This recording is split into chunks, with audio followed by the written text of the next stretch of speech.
Ever notice how the harder you try to convince someone, the more they pull away? It's as if resistance is built into human nature. The moment we sense control, we rebel. And yet, there are people who never argue, never push, and still, everyone moves exactly where they want them to. That isn't coincidence. It's the quiet power of reverse psychology. Centuries before psychology had a name, Machiavelli was already using it as a weapon. He discovered how to guide people without force, to make obedience feel like freedom. In this video, you'll learn his 13 tactics of reverse psychology, how to influence decisions, control outcomes, and make others move in your direction without ever seeming manipulative. So, the first rule of reverse psychology is that people will always protect their sense of freedom, even when they have no idea how to use it. Order someone to act, and they'll immediately crave the opposite. Machiavelli realized this long ago. When a ruler sought loyalty, he never demanded it, he made disloyalty appear far more dangerous. Once people feel trapped, they rebel, not from disagreement, but to prove they still have choice. The true Machiavellian move is to give them an option that only looks like one.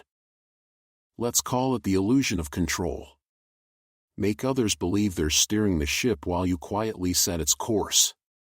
Instead of saying do this, say, do whatever you think is best, though that option can make people seem unreliable.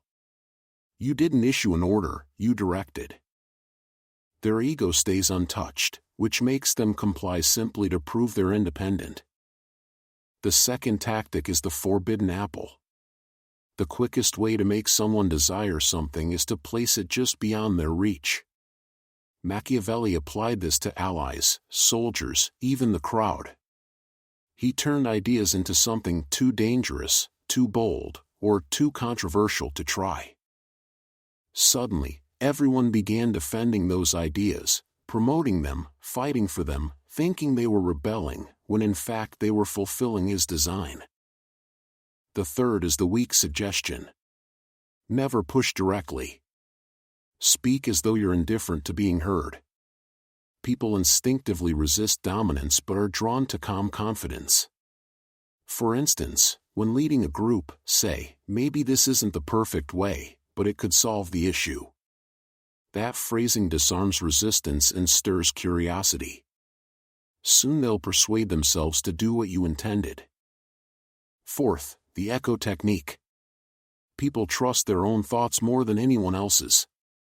Repeat their words back with a slight shift. If they say, I think we should wait, answer, you're right, waiting could make us seem more strategic. You agree while embedding your view inside theirs. Later, they'll repeat your idea without realizing they're quoting you. The fifth is the pretended indifference. Nothing fuels desire like emotional distance.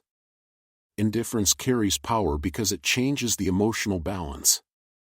Act as if you don't need something, and others will start needing you. Whether in relationships, leadership, or negotiation, detachment gives leverage.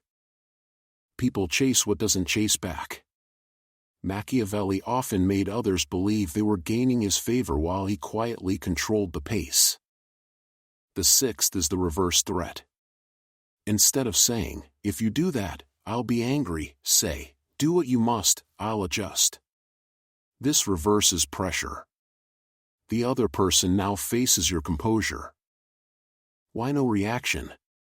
Why no fight? Their mind scrambles to explain your calm, and often they submit just to restore their sense of control. Then comes the mirror trap. Reflect emotions rather than words. When someone grows defensive, go silent. When they're calm, stay open. Machiavelli observed that emotional mirroring unsettles instincts. People start trusting faster, even when they shouldn't. Once that trust forms, you can lead them anywhere because they believe you're aligned with them. The seventh tactic is the self-image hook. Every person protects the image they hold of themselves. Don't confront, appeal to it. Instead of saying, you're wrong, say, you're usually sharp with these things, I'm surprised you missed it. Their pride will push them to correct it, not for you, but to preserve who they think they are. You control them by managing that reflection. 8th, the seed of doubt. Convincing isn't always necessary. Plant a single quiet question that forces self-conflict. Are you sure that's what happened? Or that's interesting, I heard otherwise. You're not attacking their belief, you're shaking their certainty. Once they start defending their choice internally, the argument is already won. The 9th is the strategic surrender. Sometimes pretending to lose gives the best position to win. Machiavelli would pull back just enough to make rivals confident. When people believe they've beaten you, they drop their guard, and that's when influence slips in unseen. If someone is unpersuadable, agree once and watch how quickly they soften. The 10th is the contrast principle. To make something look appealing, place it beside something worse. Don't promote the plan, highlight the chaos of its alternative. Politicians use it endlessly, but it's just refined manipulation. Machiavelli wielded contrast as a weapon, making peace irresistible by framing war as madness, and loyalty noble by making betrayal suicidal. The 11th is the silence game. Few can handle silence. They fill it with explanations, confessions, excuses, all of which expose them. Silence lets their own words trap them. Machiavelli understood that restraint creates mystery and tension. When people can't read you, they imagine, and that imagination gives you power. The 12th is the reversal of need. This is when you stop chasing approval and make others feel dependent on you. Machiavelli practiced it with rulers, allies, and adversaries. He made himself essential while appearing detached. If someone tried to dominate him, he let them think they had power, while their success quietly relied on him. That's how invisible loyalty is born. They believe they're in control while bound to your presence. And finally, the art of suggestive defiance. The most persuasive resistance is subtle. Say, you probably wouldn't understand, and they'll crave to prove you wrong. Say, you're too emotional for this, and they'll fight to disprove it, achieving exactly what you intended. All these tactics rest on one truth: human pride. Machiavelli knew it overpowers logic, morality, even fear. Make people protect their pride while serving your goal, and you'll never need to manipulate, they'll do it themselves.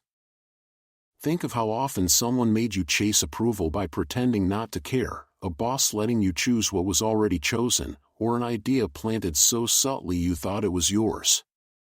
None of it was accidental. These are invisible threads tied to our need for autonomy. Once you see them, you stop reacting and start guiding, quietly, effortlessly, without showing control. That's real influence, unseen, natural, inevitable. Show control, and you lose it. Make them believe it's their choice, and they'll defend it to the end. That's the brilliance Machiavelli mastered, not manipulation, but precision in reading human nature. People still crave control and chase the illusion of freedom. Use that craving, and they'll move where you want while thinking they lead. Reverse psychology isn't deceit, it's instinct refined. Power doesn't belong to those who shout, but to those who make others speak their will. Machiavelli called the most dangerous man the one who hides ambition behind humility. Once people stop seeing your motive, they stop resisting it. That's how influence becomes invisible. That's the first step toward invisible control. Let's look deeper into the illusion of control, the core mechanism behind every other tactic. People crave the feeling of independence, not independence itself. The moment they sense manipulation, they rebel, even against their own interests. Machiavelli often let others believe they'd outsmarted him, knowing that illusion made them predictable. Once they felt victorious, their guard dropped, and that's when the real game began. In modern terms, to lead someone, ask instead of ordering, would it make sense to test this first? They'll answer freely, unaware you've already framed their choices. That's the hidden frame, control through context. Define the boundaries of a decision, and you define the outcome. Machiavelli didn't demand obedience, he made obedience look intelligent. Then comes the false opposition, making people believe they're resisting you while serving your goal. Two sides argue, convinced they're fighting each other, yet both advance your design. Reverse psychology thrives on conflict. The more people argue to prove they're right, the deeper they move into your plan. Machiavelli never tried to win debates. He built situations where every result favored him. Direct persuasion is fragile, resistance is stronger.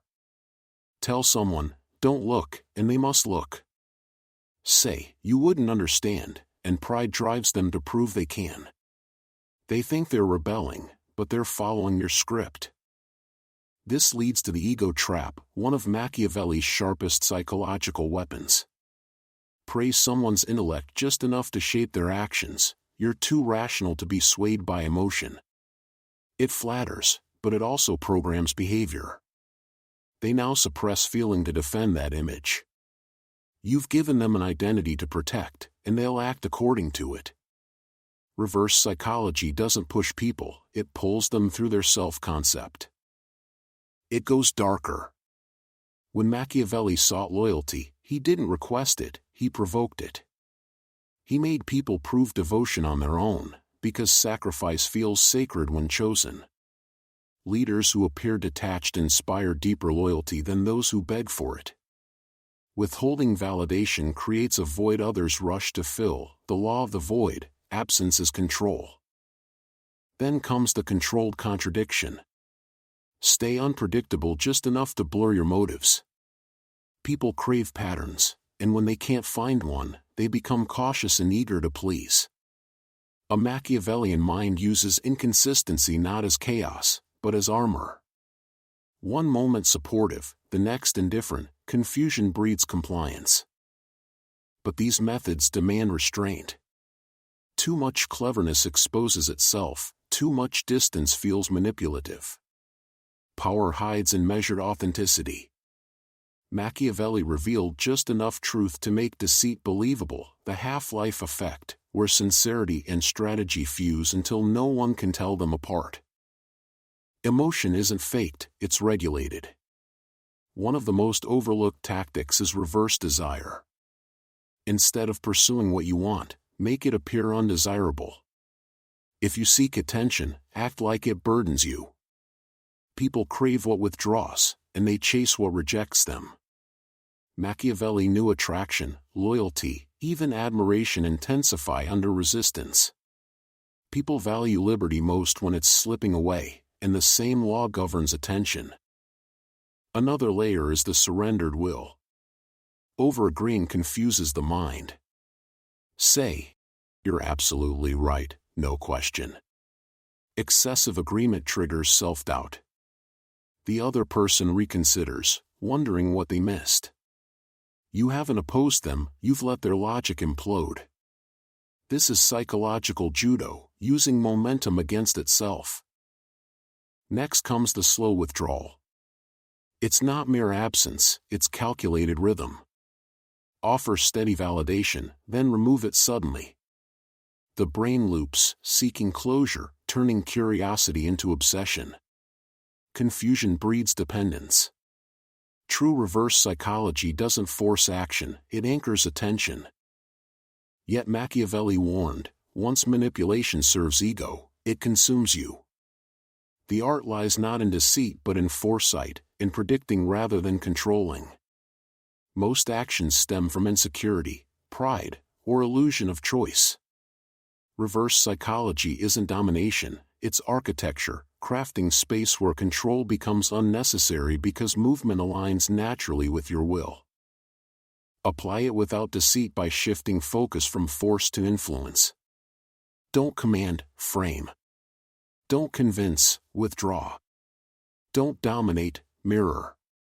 Each principle reveals human nature's current, guiding it without resistance. Machiavelli's genius wasn't cruelty, It was his awareness of how fragile autonomy truly is. People think they act freely, yet most behavior is reaction to cues, to mirrors, to triggers set long before awareness catches up. Once you see that, persuasion stops relying on words. It becomes silence, timing, and suggestion. When someone believes they're free, they're easiest to steer. When they think they're rebelling, they're already under control. The most advanced form of reverse psychology looks nothing like manipulation, it looks like generosity. People trust those who seem detached from outcome. The moment you appear uninvested, suspicion fades and influence doubles. Humans resist control but obey calm confidence. It's why a ruler who says, "You are free to decide," commands more loyalty than one who says, "You must obey." Finally, the gift of autonomy. Give others partial control, and they'll protect your interests as their own. Let someone adjust your plan slightly, add a detail, leave their mark, now they believe it's theirs. Machiavelli's brilliance wasn't dominance, but transformation, turning people into allies through vanity. In the end, they don't defend you, they defend what they believe they created. Then comes the reverse flaw. Admitting a harmless weakness lowers defenses instantly. "I'm not great with details, so I'll rely on your precision here." One line like that projects humility but hides design. People start overcompensating, eager to prove reliability, and in doing so, they take on your work. You've shifted effort and responsibility while earning goodwill, a trap disguised as sincerity, one Machiavelli used to make others work harder for him than any order could. Now comes the controlled underdog. Pretend to be slightly underestimated, not powerless, just overlooked. People relax around what doesn't threaten them, never realizing their guard is dropping. Then, when you act, they're blindsided. Power in reverse psychology isn't constant pressure, it's timing. You build comfort, then strike with precision. Every opponent who underestimates you hands you victory before the fight begins. The next layer is the burden transfer. When you sense resistance, don't argue, hand the decision back. "You might be right. Maybe I'm wrong." That phrase triggers a reflex. The other person starts proving they're right, which means proving your point for you. Their ego becomes a leash. The harder they argue, the more invested they become in your direction. Machiavelli mastered this in courts and councils, surrendering just enough to make others entangle themselves in their own logic. Then there's the delayed resistance. When people expect conflict, don't oppose, agree. Let time erode their certainty. Silence breeds unease, stillness creates weight. A few days later, they start questioning their stance, not because of confrontation but because your composure made them doubt. Machiavelli knew a well-timed pause communicates more authority than 1,000 pleas. Revisit the mirror trap, because its power runs deeper than imitation. It's not about copying emotion, it's about reflecting values. When you subtly mirror someone's integrity, intellect, or empathy, they begin to see you as a reflection of themselves. Once trust takes root, your influence disappears from sight. They think they're following their conscience, but it's your perspective echoing through their mind. One of the most dangerous yet effective tactics is the reverse ultimatum.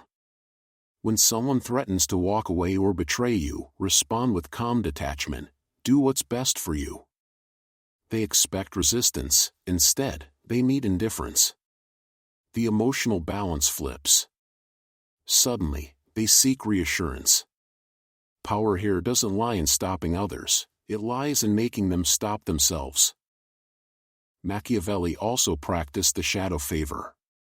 Help someone publicly, then quietly remove the foundation of that help later. They'll still praise you because memory clings to the moment of validation, not the aftermath. By the time dependence forms, gratitude has already turned to loyalty. Modern leaders do the same, offering opportunities that keep others tied to their approval without realizing it.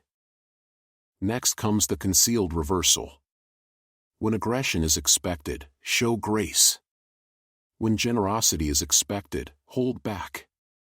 Unpredictability unsettles people, and unsettled people seek stability, usually in pleasing the one they can't read. Machiavelli used this deliberately. His court never knew whether he'd reward or reprimand them, so they stayed careful, compliant, always trying to decode his silence. Then comes the sacrificial gesture. Lose a small victory publicly to win lasting power privately. Give up credit, let others shine, appear uncompetitive. Most mistake humility for harmlessness. Machiavelli knew when to appear gentle and when to reveal strength. The first earns comfort, the second creates awe. Reverse psychology thrives when others underestimate both your intellect and your appetite for control. Finally, there is the emotional withdrawal. Emotion is contagious, but absence spreads faster than presence. When you pull back, people start projecting, imagining your thoughts, motives, even guilt that doesn't exist. Their imagination becomes your weapon. The less you reveal, the more they construct stories that work in your favor. Stillness and silence are tools of power because they turn uncertainty into obsession. Combine all of it and you reach one truth: reverse psychology isn't manipulation, it's psychological aikido. You don't resist force, you redirect it. You don't overpower people, you anticipate them. Machiavelli's brilliance wasn't that he deceived others, it was that he saw they were already deceiving themselves. He simply guided their illusions toward his design. And here lies the final paradox: the highest form of reverse psychology is transcending the need for it. Once you grasp how pride, ego, and control steer human behavior, you stop reacting entirely. You no longer chase, prove, or persuade. Your calm becomes command, your silence influence. People start seeking your approval not because you demand it, but because you've made it scarce. That's the quiet crown Machiavelli wrote about, a power that doesn't speak, doesn't defend, doesn't pursue. It bends reality without effort, unseen yet undeniable. When your absence shapes more than your presence ever could, you've reached the threshold of true control, the level Machiavelli reserved for kings. If you want to go deeper into these ideas, watch the next episode from the playlist Machiavelli on Power as Design. It explores how invisible influence becomes a deliberate art.